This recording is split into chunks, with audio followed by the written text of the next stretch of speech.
Systématiquement, quand on démarre un chantier, le premier réflexe, c'est de dire je prends le catalogue de fournisseurs Truchmuche avec qui on bosse, et puis de dire il me faut des bureaux, il me faut des chaises qui finiront à la benne à la fin.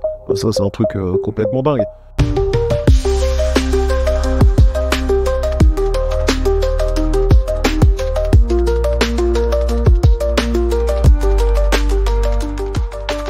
Bonjour Stéphane. Bonjour Alban.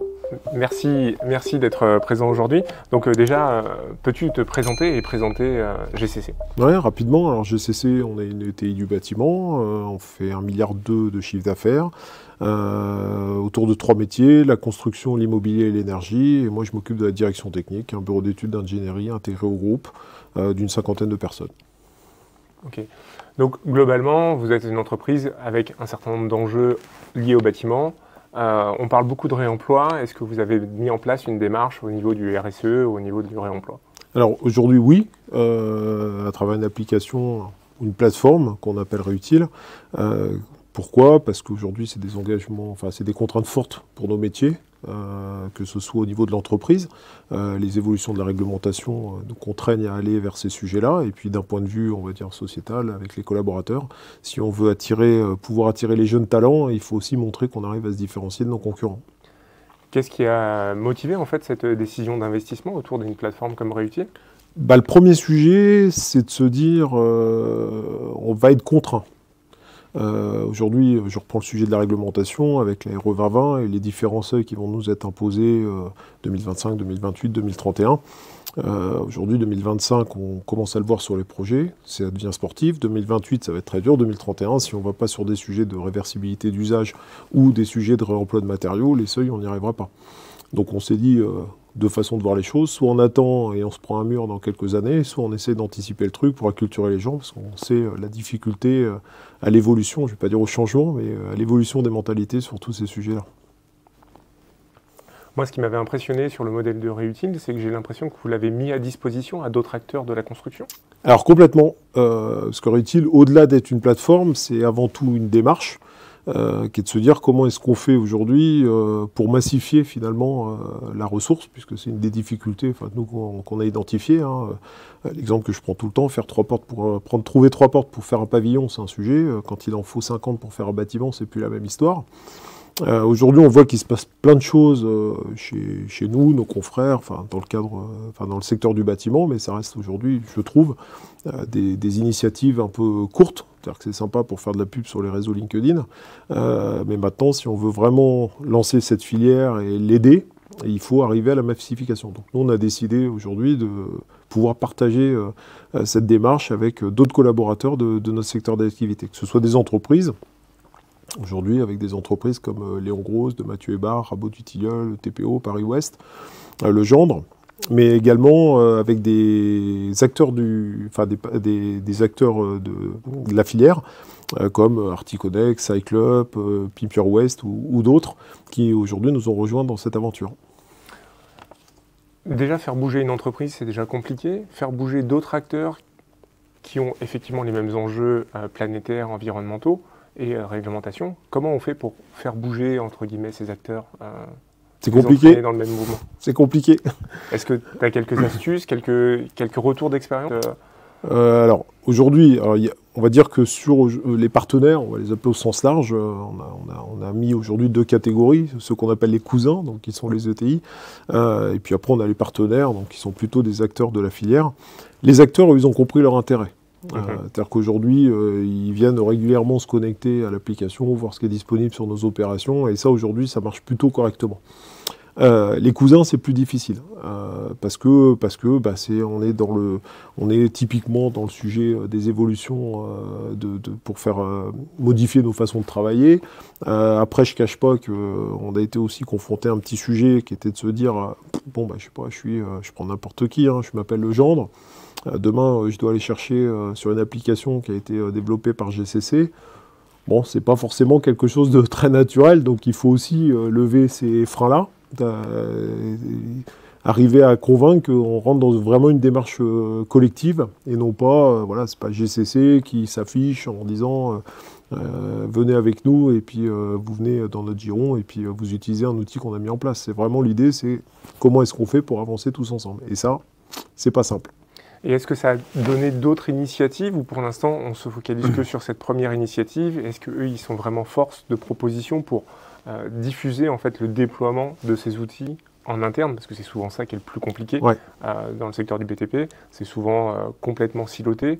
Chaque chantier, chaque chef de chantier ou chaque directeur de projet est son propre patron sur son propre site. Comment est-ce que tout le monde joue le jeu ou il y a des passagers clandestins qui... C'est toute la difficulté du sujet, tu l'as dit, c'est que chacun raisonne dans son périmètre, sur son opération, et c'est quand même assez difficile. Maintenant, c'est comme à chaque fois, quand on lance un nouveau sujet, il y a des gens qui sont réceptifs à ça, qui comprennent l'intérêt.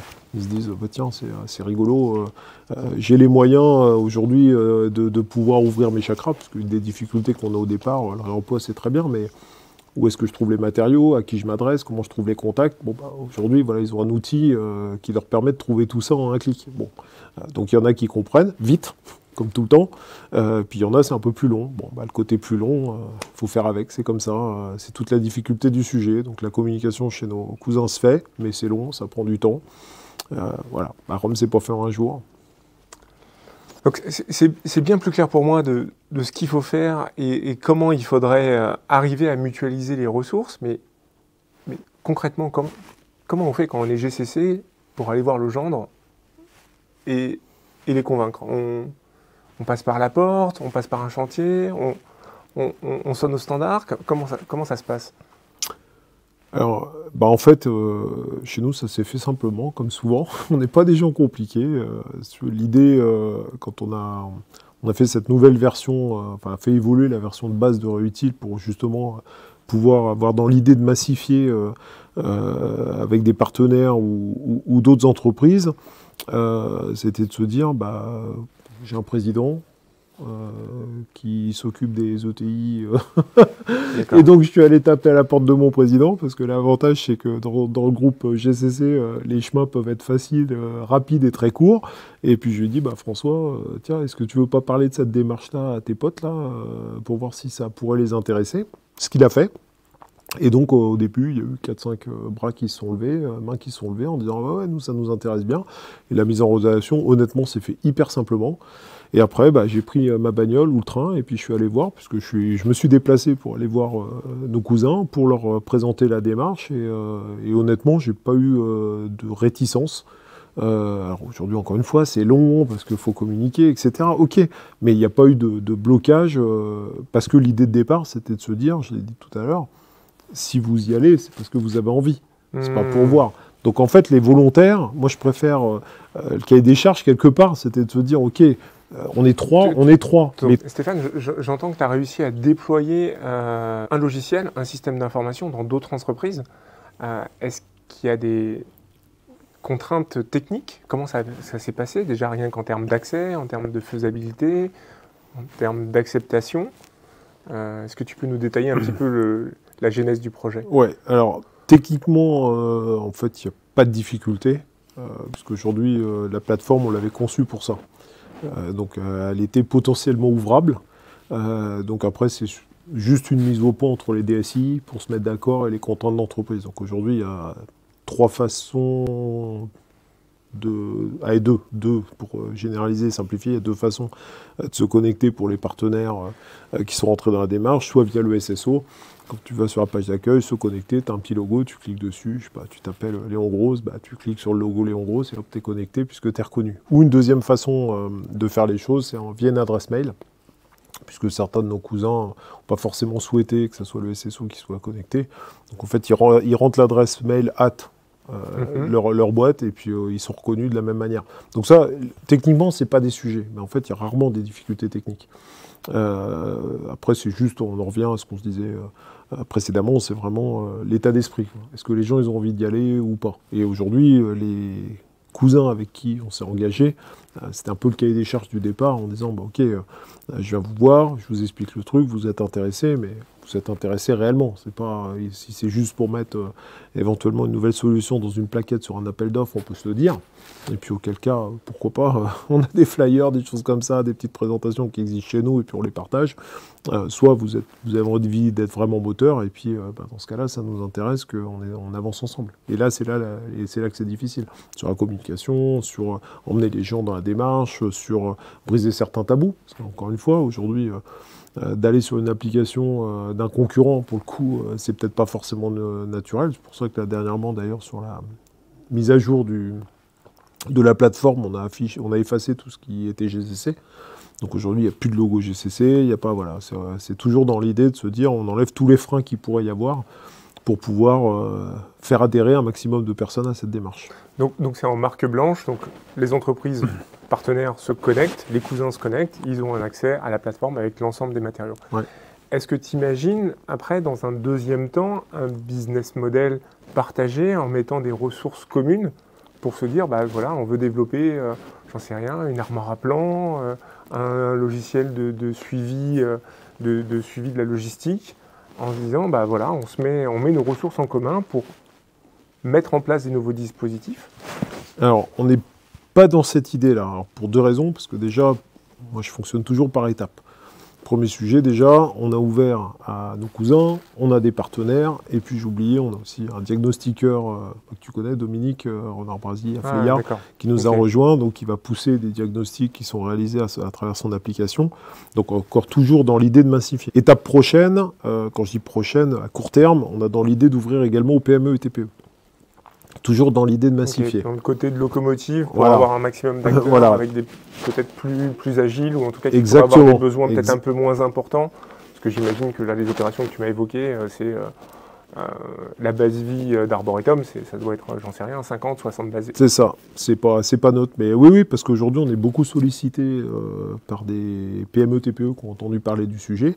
Là, en ce moment, on est sur un sujet de réemploi suite à la dépose d'un muret d'eau sur une opération qu'on a du côté de l'île Oléron.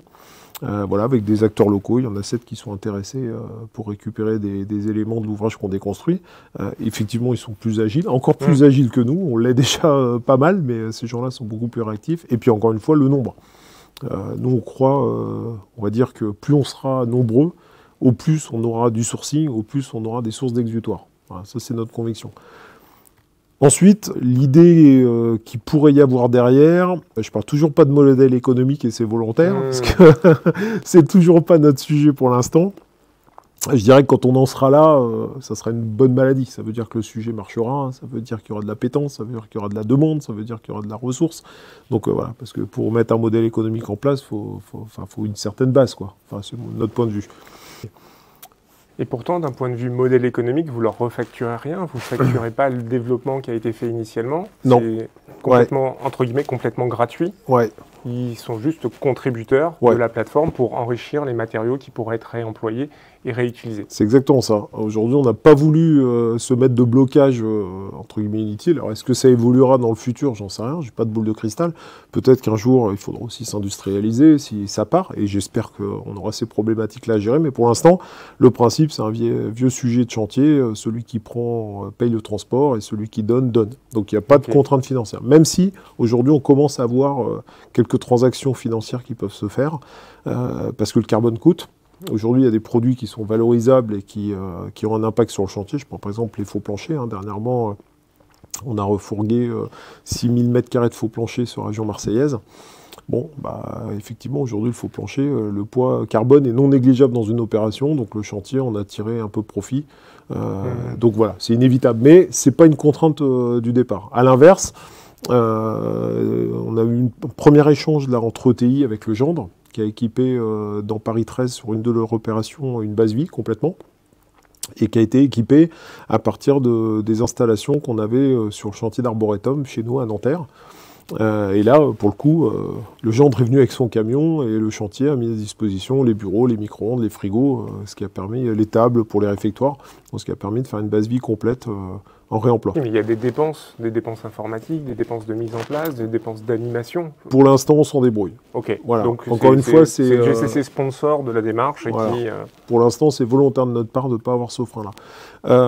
Un sujet à traiter qui nous préoccupe là depuis un petit moment, c'est les sujets de stockage. Aujourd'hui, on voit à travers les différentes initiatives qu'il y a pu y avoir, les plateformes, ça a du mal à fonctionner. Bon, ce qui n'est pas illogique, hein, pour un principe qui est très simple. Hein, un produit de réemploi, à la base, ça coûte 0. Il est disponible, le truc. Donc, en fait, tout ce qu'on va rajouter devient des coûts. Donc, pour nous, ces coûts-là, il faut les limiter. Mais néanmoins, il y en a qui sont, on va dire, difficilement supprimables. Le réemploi fonctionne s'il est prêt à l'emploi.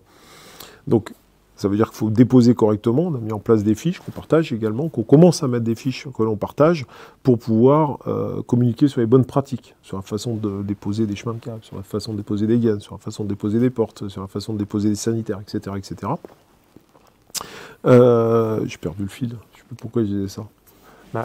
Faut limiter les coûts pour justement la mise en place. Oui. Je suppose qu'il y a limiter les coûts et les bonnes pratiques pour avoir des matériaux de meilleure qualité. Et je pense qu'il y a un gros sujet de la zone de stockage avec des bases de logistique urbaines qui permettraient de... Voilà, alors le stockage coûte cher parce que c'est du foncier, il faut l'avoir. Si on raisonne quand même région parisienne qui aujourd'hui est quand même, on le voit nous intervenant à l'échelle nationale pour le groupe, il faut être honnête, hein, les plus gros sujets de remploi aujourd'hui qu'on voit, ils sont quand même en Ile-de-France. Donc en Ile-de-France, trouver du foncier, c'est pas simple.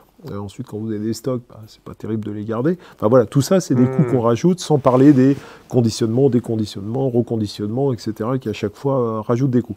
Donc nous, on est plutôt sur du flux, on essaye de faire plutôt du flux tendu, en se disant, on essaye de favoriser les échanges d'une opération vers une autre opération. Mais c'est pas simple, parce que le besoin, on n'est pas naïf, il dépend de la temporalité, c'est-à-dire que demain, je peux peut-être avoir besoin de ça, mais dans 3-4 mois, c'est pas forcément dans l'immédiat, qu'est-ce que j'en fais ? On s'aperçoit quand même qu'il y a quand même beaucoup d'opérations où on arrive à conserver quelques espaces de stockage, que ce soit les sous-sols dans Paris, ça peut être un espace extérieur quand on est un peu plus dans la grande couronne ou petite couronne. Voilà. Et l'idée, c'est comment on pourrait arriver, en fait, à faire quelque part des espèces de stockage tampons, mais sans contraindre le chantier. Voilà. Donc aujourd'hui, on a l'idée un peu de mettre en place, comment je pourrais un peu, j'aime pas la comparaison, mais un peu comme Amazon, puisqu'il y a des entreprises, pour pas la citer, comme Blick, hein, dans laquelle on est partenaire. Enfin, GCC s'est impliqué dans cette démarche-là, qui a évolué, et je me dis, tiens, demain, est-ce qu'on ne pourrait pas avoir des containers qui seraient mis à disposition sur les opérations, dans lesquels on puisse mettre les matériaux et qui puissent être récupérés par quelqu'un d'autre, ce qui évitera aussi l'interface de la gestion du conducteur de travaux, qui a plein d'autres choses à faire que de s'occuper de coordonner la réception des matériaux avec une autre entreprise ou un autre chantier, puisque là, en fait, quelque part, les gens feraient à peu près ce qu'ils veulent quand ils veulent. Et ça me fait penser à d'autres sujets que j'ai abordés il y a quelques années, où j'avais vu au niveau des majors qu'il y avait une densité de chantier qui était énorme. Est-ce que l'idée, c'est d'utiliser un des chantiers qui serait dans une phase de planning en tampon, en utilisant ces zones de tampon pour avoir une espèce de base logistique temporaire sur un chantier qui serait en phase de démol ou en phase d'attente de permis de construire ou une dent creuse qui a été identifiée en tissant un espèce de réseau global? C'est ça un peu l'idée? C'est ça l'idée, parce qu'en fait, moi, je ne crois pas à la solution qui réponde à tout. Voilà, aujourd'hui, la solution miracle, si elle existait, elle serait en place. Donc aujourd'hui, c'est une multitude de contraintes auxquelles on doit faire face. Je ne pense pas qu'aujourd'hui, tous les chantiers puissent non plus être éligibles.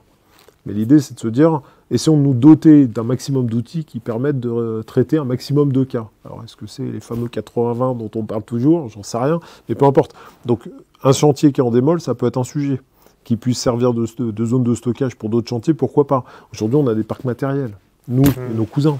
Est-ce qu'on ne pourrait pas s'imaginer, à un moment, se dire, bah, tiens, pourquoi j'attribuerais pas un petit espace de stockage chez nous, peut-être chez Rabot, peut-être chez je ne sais pas qui, de manière à pouvoir stocker du matériel. est-ce que demain, on ne peut pas aussi également renvoyer ces équipements-là, quand on n'a pas d'espace de stockage, directement vers un des acteurs? C'est ce qu'on essaye de faire, avec des Articonex ou autres qui, eux, disposent de plateformes parce que c'est leur fonds de commerce. En fait, voilà, l'idée, c'est de se dire, qu'est-ce que je propose comme maximum de solutions pour ne pas être enfermé et ne pas avoir à me débarrasser d'un truc qui peut être réemployé? Je pense à un dernier point au niveau pour optimiser en fait cette problématique temporelle en fait entre la déconstruction et la construction. Est-ce que tu penses qu'il y a certains clients qui seraient prêts à dire ok, je suis prêt à attendre 3 mois de plus sur la réalisation de mon opération pour qu'il y ait le temps de démolition d'une autre opération et de synchroniser? Est-ce que tu penses que dans toute la chaîne de valeur, on a cette possibilité-là le sujet est suffisamment important pour les gens pour qu'ils soient prêts à se dire ok, j'attends 3 mois, je suis prêt à attendre 3 mois pour éviter de polluer, entre guillemets, de polluer. Aujourd'hui, je ne sens pas cette démarche ou état d'esprit. Mais peut-être qu'un jour, on y viendra. Un jour, le carbone coûtera plus cher qu'il coûte aujourd'hui. Ou pas, j'en sais rien. Mais on voit la tendance quand même aujourd'hui à pénaliser, sanctionner, prenons le terme comme on veut, on peut se raconter ce qu'on veut, mais c'est une finalité, je pense. Le coût carbone sera non négligeable sur une opération et peut-être qu'on entrera dans ce genre de réflexion. Mais aujourd'hui, c'est pas assez significatif. Nous, on se posait la question de se dire, tiens, le carbone économisé pour se valoriser, est-ce que ça vaut le coup de le proposer à un client? Aujourd'hui, vu le coût du carbone, c'est pas à l'échelle d'un projet, des chantiers qu'on traite nous, c'est pas significatif. Donc on n'a pas d'argument encore aujourd'hui pour se dire. Je prends toujours mon sujet des 80-20, parce que je dis pas, on a des maîtres d'ouvrage, je vais reciter la WO2, parce qu'ils sont très impliqués dans ces démarches-là. Donc eux, ils ont ces réflexions qui peuvent être interchantiers. Parce que c'est dans leur culture, parce que le business est monté là-dessus, parce que c'est leur état d'esprit, parce que c'est leur volonté, ils sont très impliqués dans ces sujets-là. Plein de communes aujourd'hui résonnent dans ces sujets-là, en se disant, bah tiens, il y a telle opération où je suis impliqué, telle opération où je suis impliqué, on peut faire des liens entre ces entreprises. Mais voilà, ça c'est les deux acteurs qui me viennent en tête. Après, c'est pas on va dire, c'est pas une généralité, ou du moins c'est pas dans le commun aujourd'hui encore, dans l'état d'esprit. La réalité, c'est, j'ai un projet à faire, il faut que je fasse vite, parce qu'au plus vite j'ai fait, au plus vite je le vends, si je suis un investisseur, au plus vite je le loue, si je suis un promoteur, oui, au plus vite... On raisonne encore sur le temps court, alors que potentiellement la problématique pourrait être beaucoup plus lointaine. Et quand j'entends le coût du carbone n'est pas assez cher, toi tu serais presque pour une taxation complémentaire du carbone? Non, j'ai pas dit ça. Okay. on est assez taxé, mais ce que je veux dire, c'est qu'aujourd'hui on voit que ce qui nous fait bouger, malheureusement, nous, on n'est pas dans cette démarche-là, encore une fois, avec cette plateforme Réutile et cette démarche surtout. On est vraiment sur l'anticipation des choses, mais ça fait des années qu'on parle de l'évolution du coût d'énergie, donc on a commencé à se dire, bon, comment est-ce qu'on fait pour que nos bâtiments soient plus vertueux? Aujourd'hui, le prix du carbone, s'il a été fixé, c'est pas un hasard. On va pas se raconter d'histoire. Nos dirigeants s'imaginent pas des trucs comme ça juste pour se faire plaisir. Donc on se dit, et vu que c'est un peu une mode... de venir taxer tout ce genre d'éléments, moi je me dis c'est quelque chose qui va évoluer dans le temps, ou pas, encore une fois j'ai pas de boule de cristal, mais peut-être que ça deviendra une contrainte plus tard. Pour l'instant ça ne l'est pas. Est-ce que ça le deviendra? Oui, peut-être. Mais si ça le devient, qu'est-ce qu'on fait pour justement que ça ne soit pas une contrainte? Donc toi tu es vraiment dans une démarche de acculturation, j'acculture mes équipes, je les mets dans une dispositif de dire soyez frugaux, limitez vos ressources, réutilisez. On commence par ça, et comme ça, le jour où potentiellement il y aura une taxation importante ou un changement de législation, que logiquement il va arriver à un moment ou à un autre, le coût du carbone ou le coût des matériaux va être tellement cher qu'il va falloir réutiliser. Il y aura plus de ressources. Quoi. Exactement.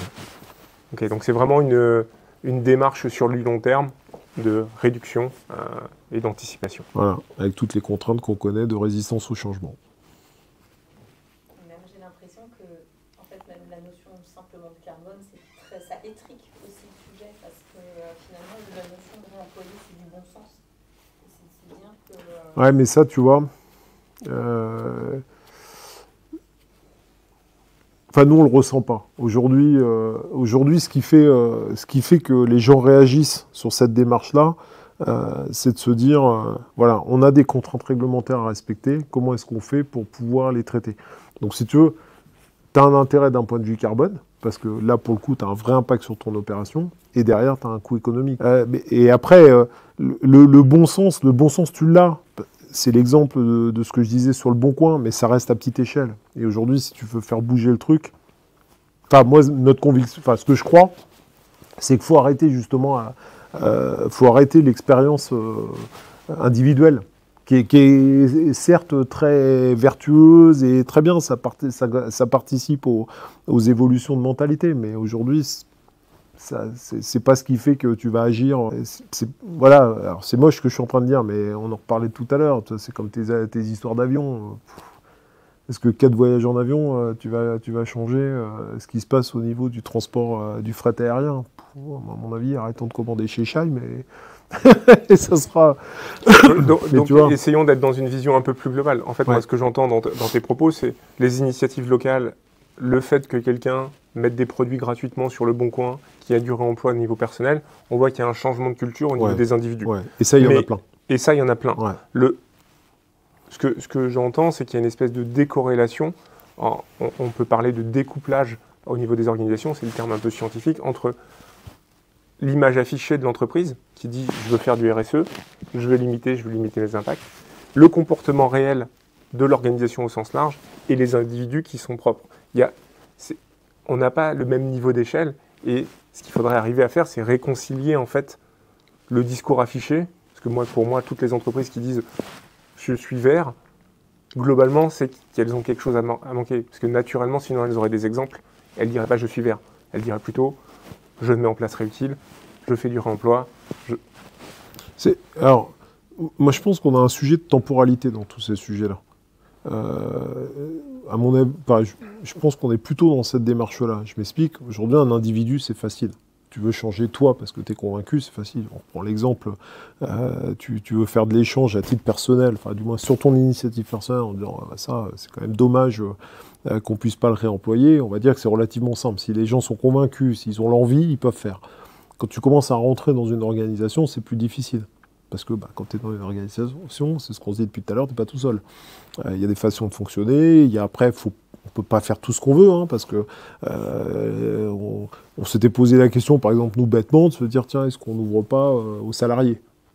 Parce que finalement, au lieu de se débarrasser des trucs en fin de chantier ou en fin de démol, ce qu'on a connu toujours, moi j'ai fait de la réa lourde pendant 15 ans, il y a quelques 20 ans, il y a une vingtaine d'années, quand il y avait de la déconstruction, notamment des beaux bureaux parisiens, les mecs de chantier, ils récupéraient les bureaux de direction, les habillages, les bibliothèques, donc quelque part c'était déjà du réemploi, de la revalorisation, donc ça existait déjà. Par contre, aujourd'hui, si tu fais ça, tu mets ça au niveau des salariés, tu as un petit problème de salaire déguisé. Voilà. Qu'est-ce que j'en fais? Donc il y a tous ces aspects-là, pour l'instant, on n'en parle pas. Je disais, on met les aspects financiers de côté, mais c'est une réalité. Donc je pourrais dire financier et quelque part du code du travail, de la loi, etc., qui sont à traiter. Donc tu vois, ça, voilà, aujourd'hui on n'ouvre pas, donc c'est plus compliqué, parce qu'il faut que ton organisation et la structure d'une entreprise, dans le cadre juridique, législatif, puisse répondre à cette demande-là. Et ça, c'est pas simple. Puis après, tu as le sujet de la réglementation. Alors là, c'est encore autre chose, parce qu'entre ce qu'un dirigeant a envie de faire, sans parler de l'Europe et compagnie, mais entre ce qu'ils imaginent sur un temps long, il n'y a qu'à voir à chaque fois qu'il faut faire changer des choses, avant que ça redescende en bas, voilà.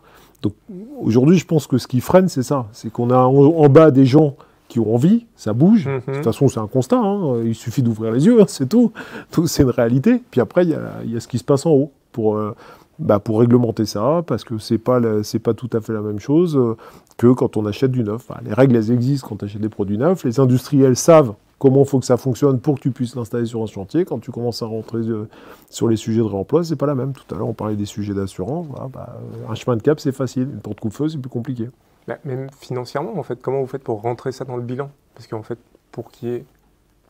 Normalement, en comptabilité, il y a tout ce qui rentre, tout ce qui sort, et il faut que tout soit tracé. Là, quand il y a une création de valeur à partir ex nihilo, parce que c'est un réemploi, comment on ne le valorise pas. D'accord, donc en fait, tout ça, c'est occulté d'un point de vue financier, mais dans les organisations, ce qui n'est pas mesuré n'existe pas. Aujourd'hui, ce que tu mesures, ce qu'on est capable de mesurer, c'est ce qui se passe, les flux. Ça, aujourd'hui, on sait qu'est-ce qui est passé d'un chantier à un autre. Aujourd'hui, on a des fiches de traçabilité. De toute façon, ça, on est obligé aussi pour le réemploi. Donc, on arrive à l'avoir. Mais par contre, effectivement, la valorisation, on l'a fait. Aujourd'hui, quand on dit un des freins du réemploi aussi, c'est le coût. Hein. On va pas se raconter l'histoire. Tout à l'heure, on disait qu'il faut réduire. Nous, pour l'instant, à titre personnel, chez GCC, on n'a pas d'exemple où on a gagné de l'argent sur du réemploi. Alors, on entend certaines études qui disent bah si tu fais ça, c'est moins cher. Non. Aujourd'hui, au mieux qu'on est descendu, ça ne coûte pas plus cher que du neuf. D'accord, mais il n'y a pas de gain économique, non, alors que... nous, pour l'instant, on n'a pas mesuré...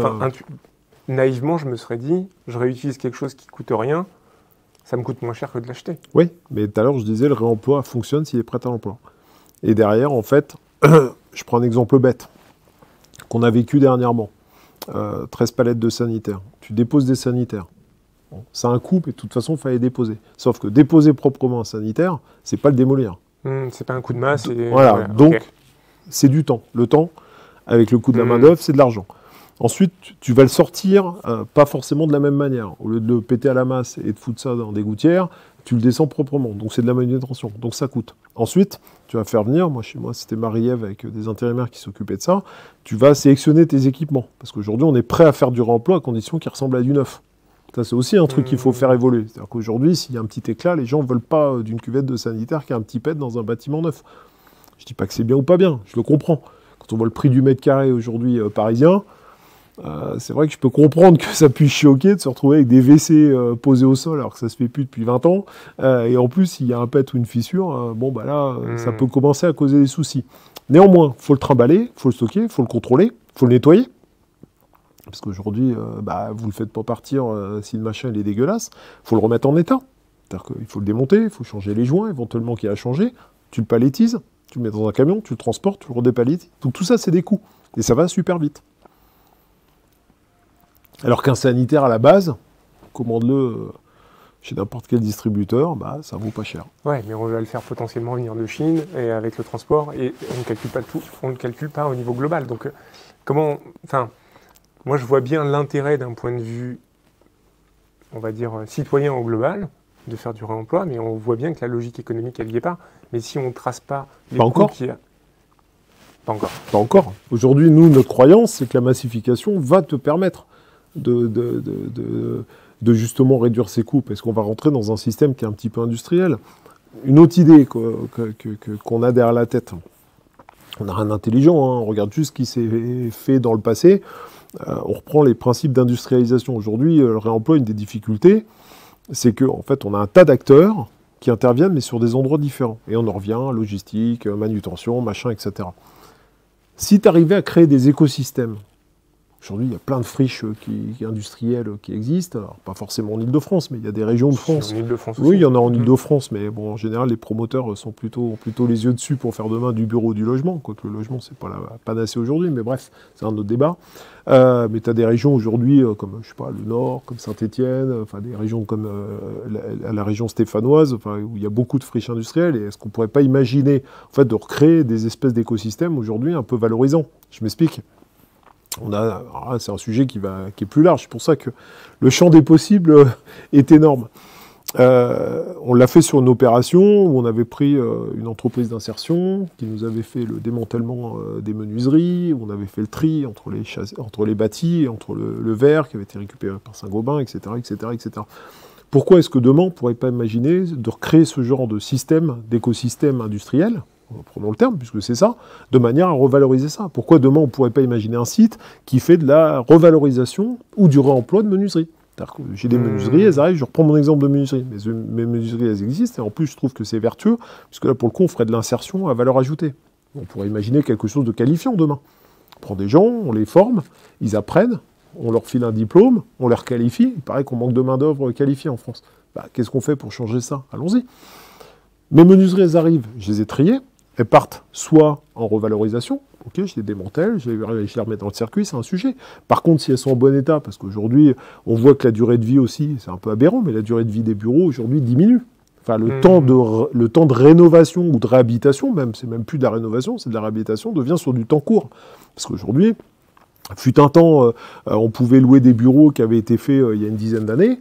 Aujourd'hui, quand on arrive à la fin d'un bail de 7 ans, le nouveau preneur, en général, le premier truc qu'ils font, ou le maître d'ouvrage, enfin, le propriétaire du bâtiment, refait tout. Parce que sinon, le bâtiment n'est pas louable. Même sur des trucs neufs. Voire même sur des trucs neufs. Donc, je ne vais même pas rentrer là-dedans, mais tu vois, une menuiserie qui a 20 ans, ok, si c'était du PVC, du machin, ça s'est déformé, c'est abîmé, on ne peut plus en faire grand-chose. Et encore, il faut regarder. Mais une menuiserie qui a 7 ans, je veux dire, celle-là, donc, tu auras un circuit, je le fais livrer, je le contrôle, je pars en valorisation ou je pars en remploi. Je pars en remploi, je remets en état. Si je remets en état, il me faut des gens formés et donc qualifiés. Et ben pourquoi est-ce qu'on ne formerait pas et qu'on ne qualifierait pas ces gens-là? Et je remets quelque chose, un espèce de business à grande échelle, mais pour ça, il faut recréer localement, enfin, moi je le vois comme ça, il faut recréer comme ça des filières qui aujourd'hui, enfin, créer tout court d'ailleurs, parce qu'aujourd'hui elles n'existent pas ou peu, ou pas assez. Mais ça c'est valable, donc je prenais les menuiseries, tout ce qui peut être technique, hein. Je parle de menuiserie, c'est un sujet. Aujourd'hui les portes, on en parlait tout à l'heure, réfléchir à comment on s'affranchit de ces problèmes de coup-feu, des trucs qui sont quand même assez dingues. On est embêté pour une porte par flamme une demi-heure, enfin, il suffit qu'il y a ça à un pleine, et puis aujourd'hui c'est bon. Donc comment est-ce qu'on s'assure que cette porte est bien à un pleine, et auquel cas comment est-ce qu'on la requalifie comme une porte par flamme une demi-heure, et qui peut être réemployée comme une porte par flamme une demi-heure, sans problème réglementaire, etc. Et ça, qu'est-ce qui nous empêche de le faire aujourd'hui? Rien. Rien. Moi ce que je vois pas, c'est comment on peut démarrer. Parce que je vois bien l'écosystème pour le réemploi de menuiserie, mais il faut avoir du volume, il faut avoir toutes les dimensions qui sont possibles, donc il faut avoir un volume suffisant. Quel serait l'acteur idéal pour démarrer ce type de démarche? Est-ce que c'est l'État qui devrait financer comme on a pu le faire pour le nucléaire? Parce que là, il y a des investissements importants. Est-ce que ça doit être des acteurs locaux? Est-ce que moi je crois quand même beaucoup à la fiscalité, est-ce que l'État devrait dire, voilà, ces entreprises-là, elles ne payent pas d'impôts, pas de charges sociales, parce qu'il y a une valorisation? Est-ce que, si tu avais une baguette magique, comment tu ferais pour démarrer une filière comme ça? Alors, moi je crois qu'on va la démarrer, cette filière. Ok, d'accord. Et je pense que le premier sujet, on en parlait tout à l'heure, c'est un état d'esprit. C'est-à-dire que le remploi dans un projet doit se penser. Je ne vais pas parler de l'État, machin. Je suis pas convaincu forcément. L'incitation, elle a ses limites. Parce que quand on contraint, une incitation, on te contraint quelque part. Et c'est pas là que je pense qu'on fait des choses intelligentes. Surtout en France, comme on est spécialiste pour tordre les sujets, pour arriver à rentrer dans un moule. Hein. Par contre, aujourd'hui, le réemploi, il doit se penser. Tout à l'heure, l'exemple que tu donnais, c'est le bon. On doit avoir toutes les dimensions. Non, on ne doit pas avoir toutes les dimensions. Aujourd'hui, ton projet, c'est comment tu le fais par rapport à une ressource. Aujourd'hui, si tu veux te poser ces questions-là... Ouais, mais ça veut dire que tu vas faire penser l'archi qui va remodifier. Non. Et donc, il faudrait potentiellement modifier le permis. Non. Tu vois, parce que tu as le permis de façade, le permis modificatif, et là, tu arrives dans une chaîne, et ça pourrait se penser. C'est pas ça mon propos. Parce que là, tu l'as dit. Justement, ça, c'est ce qu'on fait aujourd'hui. On pourrait prendre l'exemple de la construction bois, etc. C'est exactement la même chose. C'est-à-dire qu'aujourd'hui, on fait un projet, puis on se dit, tiens, on veut faire ça. Donc, comment est-ce qu'on fait pour rentrer ça dans le projet? C'est pas ça que je dis. Je dis aujourd'hui, tu veux faire du réemploi. Aujourd'hui, comment je bâtis mon projet pour qu'il puisse faire du réemploi? Qu'est-ce que tu fais à la maison quand tu bricoles? Je regarde. Moi, je suis plutôt entrepreneur, donc je bricole pas beaucoup, mais je regarde ce que j'ai dans le frigo et je vais bâtir le truc avec ce que j'ai dans le frigo ou les ressources qui sont disponibles. Voilà. Mais là, c'est le sujet, c'est exactement le même. C'est-à-dire qu'aujourd'hui, soit tu te dis, je veux pouvoir faire ce que je veux et être libre de tous les sujets dimensionnels ou réglementaires. Laisse tomber, fais du neuf. Par contre, je veux faire du réemploi, accepte qu'il y ait certaines contraintes. Un pendant qu'on a connu il y a des années, quand il y avait encore des sous, on disait, tiens, on fait un sol en marbre. Ah, il y a des coquilles dans le marbre. Ah, c'est de la pierre, c'est un matériau vivant. Tu veux pas de coquilles, mais de la faïence ou du carrelage. Le bois, vieux débat du bois. Ah, le bois, ça grise. Bah oui, c'est un matériau vivant. Oui, mais c'est ce qui protège le mieux, en fait. Donc forcément, ça sera grisé. Mais il y a eu ce sujet-là, rappelle-toi, avec les maîtres d'ouvrage publics, où à un moment, le bois, c'était banni parce qu'on ne voulait plus de bois, parce que le bois en façade, ça devenait gris. Bah oui, mais tu veux pas un matériau qui devient gris, mets pas du bois. Tu vois, c'est ça que je veux dire. Et pour moi, le réemploi ou tous ces sujets-là, c'est exactement la même chose. Aujourd'hui, mais je veux une fenêtre qui fasse 90 par 120. Bah oui, mais si demain tu peux en avoir 200 parce que ça vient de la déconstruction d'un bureau et qu'au lieu de faire 90 par 120, elle fait 80 par 150. Bah, pense ton projet en 80 par 150. Ouais, Ah oui, mais ton projet, en fait, le problème, c'est qu'il y a un cycle de vie. Les opérations, entre le moment où l'archi pense le projet et le moment de la réalisation, il se passe 5-6 ans. Déjà, la législation, elle a évolué, machin. J'entends. Et une fois que le permis est déposé, si tu as besoin de changer la taille des fenêtres, J'entends. ça serait complètement possible pour l'archi. Mais il faudrait le redéposer. Il faudrait juste que l'État, parce que là, c'est l'État qui vérifie le permis, la collectivité plutôt que l'État, autorise ces petites modifications pour ajuster. Et ça serait vraiment du bon sens. Mais... Alors, j'entends. Déjà, pose-toi la question au départ. Aujourd'hui, déjà, est-ce que j'ai de la ressource et qu'est-ce que cette ressource j'en fais? On parlait après dessous. Donc on parlait des stocks tout à l'heure qui coûtent cher. Bah, peut-être qu'effectivement, il faut aider que si demain il y a une opportunité, de se dire bah, ça, je peux le stocker et puis je ne serai pas imposé dessus ou ça ne me coûtera pas une blinde ou je ne sais pas quoi. Mais je dirais, encore une fois, je suis lourd, mais le premier sujet, c'est posons-nous déjà la question. Aujourd'hui, c'est pas ce qui se passe. Aujourd'hui, on fait un projet. C'est comme ça que ça marche. On fait un projet et puis on se dit on doit avoir 1% du réemploi. Et 1% du réemploi, maintenant on se dit, bah tiens, qu'est-ce que je peux trouver et comment je fais pour le rentrer dans mon projet? Non mais il y a des 1% de réemploi sur du granulat. Enfin, au bout d'un moment, c'est pas du réemploi, le granulat quand il est retraité. Non, mais ça c'est la solution qui est simple. Oui, mais oui, mais justement, enfin, pour moi, c'est pas aussi simple que ça. Il y a le traitement, il y a des trucs, il y a granulat plus, machin, mais sans faire de pub, mais c'est effectivement le plus évident. Mais ça repense pas le projet. Alors que, qu'est-ce qui se passe? Ton projet à la base, il n'a pas été pensé pour ça. Aujourd'hui, les projets, ils ne sont pas pensés pour ça. Aujourd'hui, tu développes ton opération, tu tires, on te dit, voilà, bah, je vais atteindre ce niveau carbone-là. Enfin, c'est un sujet qui est plus large. Maintenant, tu te dis, bon, alors qu'est-ce que je fais? Je mets du bois. Prenons l'exemple du bois. Je mets du bois. Je ne parle pas de toutes les opérations, je parle d'un grand nombre d'opérations qui posent problème. Pourquoi en partie, ça coûte cher? C'est simple. J'ai fait mon projet comme je fais d'habitude. Surtout, je ne change pas. Ah, mince, je suis pas bon. Bon, c'est pas grave, on va faire du bois. Ok, bah là, on va mettre du bois, on va mettre du bois. Hop, c'est bon, je tire une barre, ça fonctionne. J'ai mon poids carbone, ou machin, ou ma quantité de matériaux biosourcés, super. D'accord. Maintenant, qui s'est posé la question de se dire, dans l'organisation générale du chantier, dans la réalisation générale du chantier, comment ça s'intègre? Aujourd'hui, on disait, ouais, ça coûte cher. Bah oui, c'est sûr que si tu as mis un bout là, que quand tu traites, le mec, il envoie 4 gars pendant 2 jours, les mecs se barrent 3 jours et ils reviennent pendant une journée parce qu'il n'y a pas de continuité, c'est une catastrophe. C'est ça mon propos. Ce que je veux dire, c'est qu'à un moment, si on veut baisser les coûts, commençons déjà par pas rajouter des coûts dont on n'a pas besoin de rajouter. C'est toujours ça mon sujet. Donc, plus les sujets vont être pensés en amont, au mieux on se portera. Aujourd'hui, on est dans la compensation ou dans la correction, enfin appelons ça comme on veut. Et en fait, rarement, les projets, ils sont pensés pour partir dans cette direction. Je prends le bois, peu de projets aujourd'hui, on le voit, un projet qui arrive quand il a été réfléchi pour intégrer de la construction bois, parce que ça marche globalement pas mal. Je ne dis pas que c'est parfait, ça ne l'est jamais, mais globalement, c'est moins pire. Par contre, on voit aussi des projets... il y en a qu'on étudie pendant 1 an parce que ça n'a pas été pris par le bon bout. Le réemploi, c'est exactement le même sujet. Aujourd'hui, pose-toi la question de ce que tu peux vouloir faire. Aujourd'hui, si demain on arrivait à massifier la ressource, bah, on pourrait commencer à se dire, bah, tiens, peut-être que je peux réserver un stock. Et puis, tout à l'heure, pourquoi je disais que Réutile, on s'associe aussi avec un diagnostiqueur, c'est toujours pour aller plus en amont sur ce qui va se passer. Parce qu'entre un moment où on fait un diagnostic et un moment où la démolition se fait, tu l'as dit, il y a un temps long. Parce que le projet se développe, parce qu'il y a les permis de construire, parce qu'on va faire commencer la démolition, etc. Donc si on arrive aujourd'hui à ce que tous ces acteurs se parlent, bah, on peut commencer à réfléchir en se disant, bah, tiens, dans 6 mois ou dans 1 an, peut-être j'aurai besoin de ça, est-ce que ça c'est disponible? Donc aujourd'hui, ça risque pas d'arriver, on se pose même pas la question. Donc toi, ta logique c'est de revenir un peu à ce qui se faisait avant, tu arrives dans une zone, tu as besoin de construire un bâtiment, bah, tu regardes les ressources, et c'est pour ça qu'il y a des, je ne sais plus dans quelle ville, des tailles de fenêtres qui correspondent aux matures de bois, de bateaux, enfin, parce qu'on réutilisait les ressources qui étaient à disposition. Donc on s'adaptait au niveau des... Les châteaux de la Loire, c'est pas un hasard. Hein. Il y avait un peu de pierre calcaire dans la vallée de la Loire. Si on construit en bois à la montagne, c'est pas un hasard. Hein. C'est qu'à un moment, il y a un petit peu des arbres à côté. Enfin, il y a un moment, faut revenir un peu à des choses simples et logiques. Donc vraiment arriver à construire un écosystème, on identifie un bâtiment, on a ce projet-là, quels sont les bâtiments aux alentours qui sont en train d'être démolis, on les analyse, on le regarde et on mutualise et on essaie de voir. Ben oui.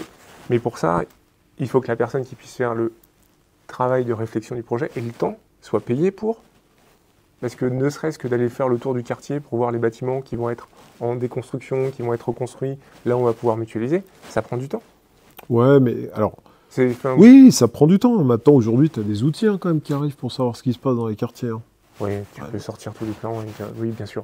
Ouais. Je veux dire, après, il y a un truc qui s'appelle aussi les mairies. On sait quand même les projets qui peuvent se faire. Enfin, aujourd'hui, avec la digitalisation et l'arrivée de l'intelligence artificielle, il y a des sujets, il y a des plateformes aujourd'hui qui te permettent de faire ce sourcing pour savoir ce qui se passe. C'est un peu fini le côté... alors fini non, parce qu'on ne remplacera jamais ce qu'il y a à faire. Pour aller voir les dents creuses, c'est fini, on est d'accord. Aujourd'hui, il y a quand même des outils qui te simplifient la vie. Je ne dis pas que ça résout tous les problèmes, mais aujourd'hui, il y a quand même des choses qui peuvent te simplifier la vie. Et puis à un moment, il faut aussi être pragmatique. Quand est-ce que tu mets l'énergie? Est-ce que tu la mets au départ pour faire bien une fois? Ou est-ce que tu laisses ton truc vivre sa vie, puis à la fin, tu te dis, il faut que je fasse ça. Et puis là, c'est le début des emmerdes, parce que le truc, tu le refais 4 fois. Moi, il y a aussi un truc auquel je crois, faire bien une fois, ça sera jamais plus long et plus cher que de faire mal 4 fois. Hein. Ça, c'est pas vrai. Hein. Oh, il est bon, hein. C'est bien. Ouais, mais là, on est parti pour 2 heures. Là, on refait le monde. Hein. Moi, j'ai pas eu la réponse à la question de comment on fait pour aller voir ses concurrents. Ah ouais, mais ça c'est simple, ça. Si tu veux. Ok. Oui, non, mais d'accord. 3 qui sont motivés, voilà. Qui sont prêts à démarrer, qui le font, et exactement. Qui le font de façon... Et donc là, on revient à une histoire... Enfin, moi, ce que je vois d'un point de vue innovation, ce qui compte beaucoup, c'est l'homme. C'est les hommes qui sont prêts à changer d'état d'esprit et qui sont là à dire, ok, je vais y aller, et puis ça va me prendre quelques heures en plus le soir, ça va me prendre un peu de temps, un peu d'énergie. C'est exactement ça. C'est pour ça qu'aujourd'hui, on souhaitait... Enfin, voilà, le cahier des charges était vraiment clair. C'est est-ce que vous avez envie d'y aller? Moi, c'est pas mon job de développer Réutile. C'est pas un business chez nous, pour l'instant. Est-ce que demain, ça en sera un? J'en sais rien, j'ai pas de boule de cristal. Mais mon métier, aujourd'hui, c'est de faire tourner un bureau d'études de 50 personnes. Après, effectivement, donc ça veut dire que si on veut pousser ces démarches-là, il faut que les gens ils aient envie. S'ils n'ont pas envie, je ne vais pas me battre, je suis pas Don Quichotte, je ne vais pas me battre contre les moulins à vent. Le mec qui n'a pas envie, il n'a pas envie, c'est pas grave. Donc je reprends. Un peu, mais... Ouais, non, mais je préfère, on le sait, tu vas en choper 10, tu vas en interroger 10, ce qui s'est passé, ou 15. Sur les 15, il y en a 10 qui se disent, ouais, ça peut m'intéresser, puis à la fin, t'es 5. Puis en réalité, il y en a qu'un. Il y en a 3 qui bossent. Pour l'instant, c'est ça qui s'est passé. Mais c'est pas grave. Le 1 deviendra 2, parce qu'aujourd'hui, on est rentré dans cette démarche-là. Tu vois, le gendre qui nous a repris des matériaux, là, on a été sur 2 opérations à eux, rencontrer leurs conducteurs de travaux, donc avec des vestes GCC, des vestes Gendre, voilà, histoire que les gens se disent, il se passe vraiment un truc, là. On est en train de monter aussi un truc avec Léon Grosse pour intervenir chez eux, parce que j'ai envie qu'on voit aussi du GCC avec des vestes Léon Grosse. Mais l'idée, demain, c'est que de Mathieu Hébert puisse aller sur un chantier Le Gendre. Voilà, ça prend du temps, voilà, c'est tout. Mais la volonté, elle est là. Voilà, il n'y a pas de frein, les gens ne disent pas non, on est complètement débile. Après, il y a des freins parce qu'on n'a pas le temps, parce que tout le monde a un métier. Enfin, son métier, c'est pas de promouvoir ce genre de solutions, de démarches ou des choses comme ça, ou pas que du moins.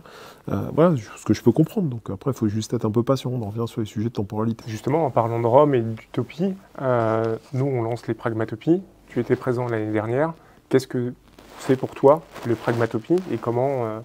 tu pourrais contribuer à ce mouvement en fait, de réconcilier les utopies et le pragmatisme pour continuer le déploiement de ces bonnes pratiques. Aujourd'hui, je pense qu'il faut quand même qu'on revienne à des choses un peu plus... Enfin, si on veut faire avancer les choses, avant de réinventer l'eau tiède, il ne faut pas oublier ce qui s'est fait par le passé et qui marchait bien. Il y a des choses simples qui peuvent être facilement mises en œuvre. Revenons à ça. Aujourd'hui, franchement, si je reprends le sujet du réemploi, qu'est-ce que ça coûte de filer un coup de téléphone à un mec qui va être à, je sais pas, 3 km de chez toi, pour se dire, bah tiens, j'ai vu qu'aujourd'hui tu pouvais avoir ça à disposition. Pourquoi aujourd'hui on va recommander systématiquement? Pourquoi est-ce qu'on est rentré, je reprends l'exemple de la Basie, pourquoi aujourd'hui, systématiquement, quand on démarre un chantier, le premier réflexe, c'est de dire, bah, je prends le catalogue de fournisseurs truche-muche là, avec qui on bosse, et puis de dire, bah, il me faut des bureaux, il me faut des chaises, qui finiront à la benne à la fin. Bah, ça, c'est un truc complètement dingue. Aujourd'hui, quand on fait le tour des chantiers, là, on a le cas sur une opération, puisqu'on va mettre à disposition des palettes de placo. Voilà, bah, pourquoi ces palettes de placo qui n'ont pas servi parce qu'elles ont été trop commandées, on va les mettre à la benne. Enfin, c'est un truc, c'est complètement idiot. On est dans un métier où on se plaint de ne pas gagner d'argent. C'est une réalité. Puis à un moment, quand on regarde un peu, il y a des endroits où on se dit, enfin, je vais être un peu dur, mais des fois, on ne fait pas grand-chose pour changer ça non plus, quoi. Ces deux exemples-là, c'en est deux parmi des centaines. Mmh. Est-ce que tu vois justement des évolutions du secteur pour améliorer cette rentabilité qui est quand même un peu critique? Alors, je ne sais pas si c'est du secteur, je dirais pas du secteur, parce que je pense qu'aujourd'hui, le secteur répond à des contraintes. On le voit, enfin, je vais être un peu dur dans mes propos, mais de toute façon, on change que quand il y a de la contrainte. Hein. On a du mal à faire évoluer les choses quand on ne l'est pas. Aujourd'hui, je pense que les acteurs on va dire les industriels, commencent à proposer des solutions, parce que je trouve qu'il n'y en a pas encore assez. Mais voilà, parce que la réglementation l'y contraint. Par contre, deuxième sujet, dans les entreprises, je ne suis pas convaincu aujourd'hui que cette démarche, on l'ait de se dire, avant de commencer à améliorer la production, la productivité, enfin tout ce qu'on entend, moi j'ai un principe qui est simple, c'est commençons par pas dépenser ce qu'on n'a pas à dépenser. Et ça, aujourd'hui, je ne suis pas convaincu que ça soit tout le temps dans cette démarche-là, parce qu'on a accès à tout facilement, et puis qu'il y a des fois, bah, c'est aussi plus simple, hein, quand on n'a pas le temps, de se dire, bah tiens, je commande ce dont j'ai besoin, plutôt que se dire, commencer à passer un peu de temps à dire où est-ce que je peux le trouver, comment je peux le remettre en état, comment je peux le réemployer, avec toutes les contraintes, hein, les bureaux de contrôle, les maîtrises d'œuvre, etc. Je ne fais pas un dessin. Par contre, il y a un sujet qui est fort aujourd'hui, c'est les nouvelles génération. Alors, je vais parler comme un vieux, mais aujourd'hui, on voit qu'il y a un changement. Nous, c'était aussi notre démarche. Quand je disais au départ qu'on souhaitait aussi être attractif et attirer les jeunes talents, aujourd'hui, tu prends un trentenaire. Enfin, je ne vais pas dire que c'est rentré dans les mentalités, mais beaucoup.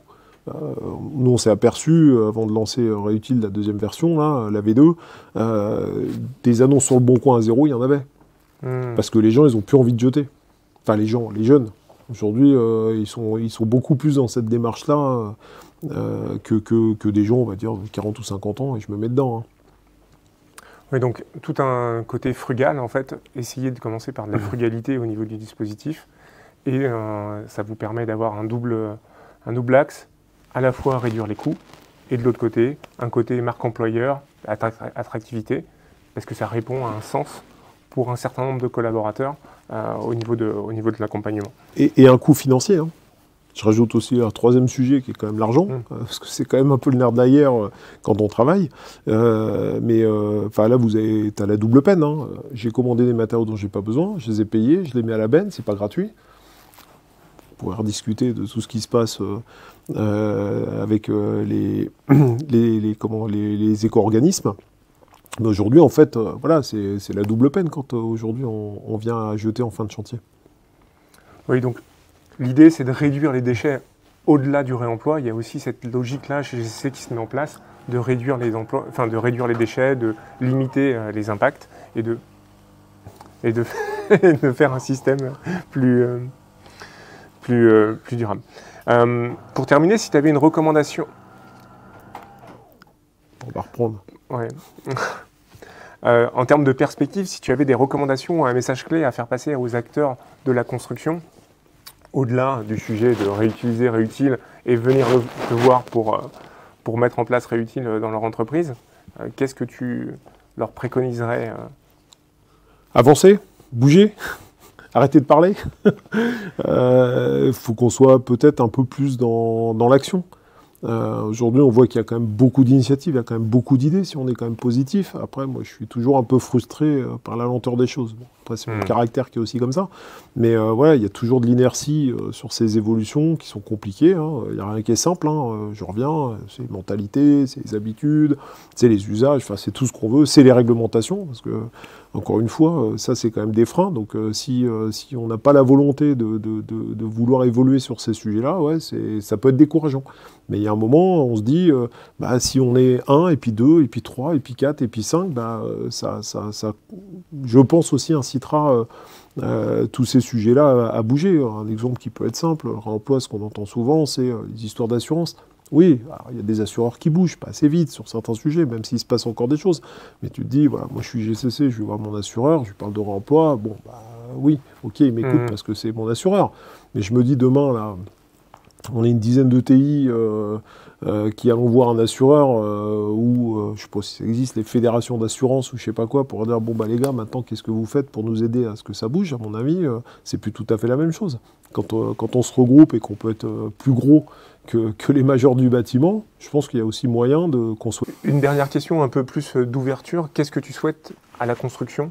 Qu'est-ce qui pourrait être pragmatopiste ou pragmatopique pour la construction, pour l'avenir, entre guillemets, de notre société?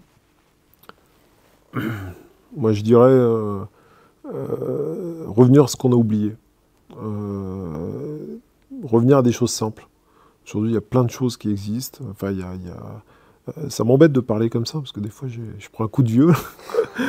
Mais non, mais on a oublié plein de choses, enfin des exemples qui me viennent comme ça assez facilement à l'esprit.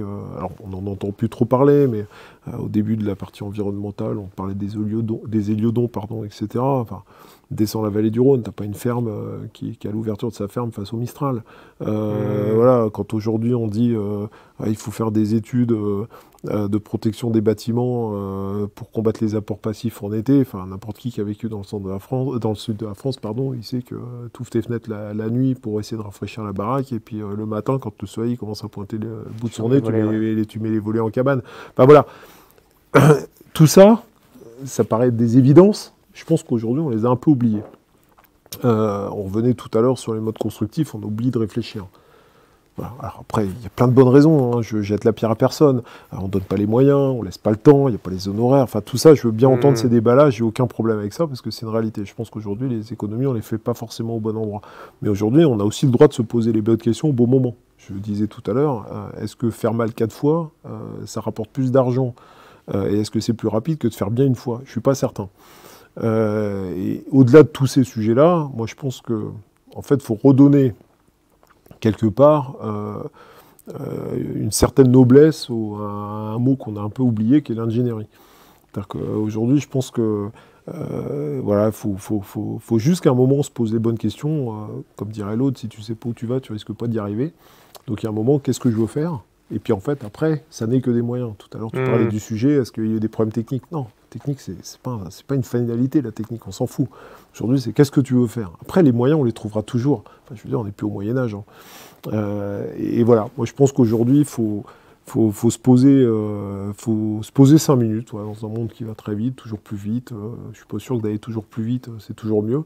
Mais on peut aller vite, mais à condition de bien se préparer avant. Merci Stéphane. On est vraiment dans une logique autour des pragmatopies. Donc l'idée des pragmatopies, c'est de réconcilier le monde de la construction, de travailler en meute, en collectif.